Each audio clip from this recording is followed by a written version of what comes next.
One question, आप इन्हें कौन सी जेल में रखें, जेंट्स या लेडीज? जेंट्स। कौन से जेल में रहेंगे इंस्पेक्टर साहब? मैडम जैसा आप आदेश करें, लेडीज जेल। लेकिन अगर ये जेंट्स निकली तो? नहीं मैं नहीं कह रहा हूँ, ये प्रोसिक्यूशन कह रहा है, ये कह रहा है। और लेडीज जेल में कोई कांड हो गया तो फिर आई एम नॉट रिस्पॉन्सिबल। तो मैडम फिर जेंट्स जेल में डाल देते हैं।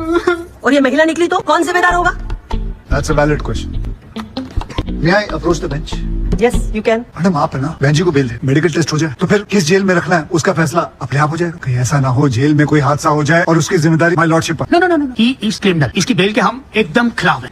मैं जॉली जी की बात से सहमत हूँ जावेद साहब। इनका जेल में रहना रिस्की हो सकता है। मेडिकल टेस्ट होने तक bell granted.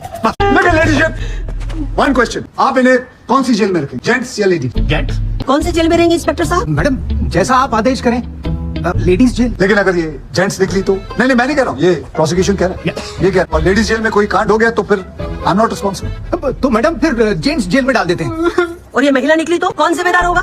That's a valid question. May I approach the bench? Yes you can. Madam आप है ना, बहन जी को बेल दे, मेडिकल टेस्ट हो जाए तो फिर किस जेल में रखना है उसका फैसला अपने आप हो जाएगा। कहीं ऐसा ना हो जेल में कोई हादसा हो जाए और उसकी जिम्मेदारी माय लॉर्डशिप पर। No, he is criminal. इसकी बेल के हम एकदम खिलाफ हैं।